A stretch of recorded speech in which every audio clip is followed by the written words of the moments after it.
Lorsque vous êtes connecté sur PhonePaka, cliquez sur l'onglet « Consulter » sur la gauche de la page d'accueil, puis sur « Toutes mes données ».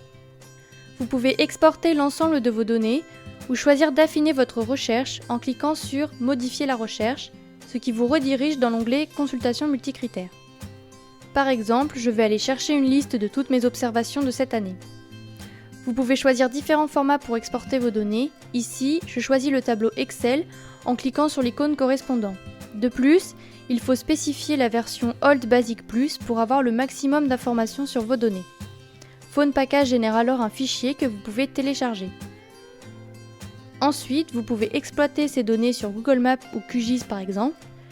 Pour cela, veillez à supprimer la première ligne du tableau après avoir activé la modification du document. Pour QGIS, il est nécessaire d'enregistrer le fichier au format CSV.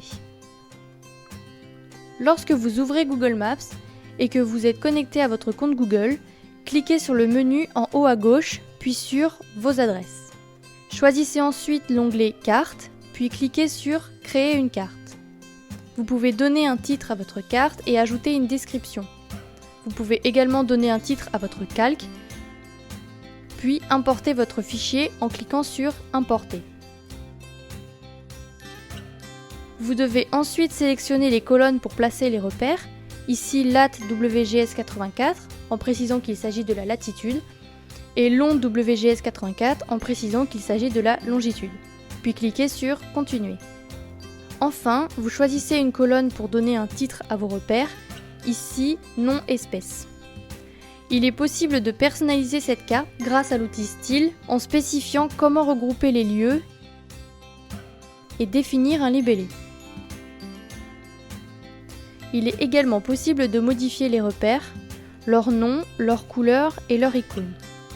Pour finir, vous pouvez ajouter d'autres calques à cette carte, obtenir un aperçu en mode lecture ou encore la partager. Attention, si vous utilisez des données sensibles dans votre carte, veillez à ce qu'elles ne soient pas publiques. Vous pouvez retrouver votre carte dans l'application Google Maps sur votre mobile. Lorsque vous ouvrez QGIS, cliquez sur l'outil « Ajouter une couche de texte délimitée » et importez votre tableau au format CSV en précisant l'encodage Windows 1254. Définissez les champs X et Y en Lambert 93 en vérifiant que votre système de projection est en Lambert 93. Enfin, cliquez sur « Ajouter ». Vous pouvez ensuite personnaliser votre projet et pour cela, référez-vous à des tutoriels dans la documentation QGIS sur Internet.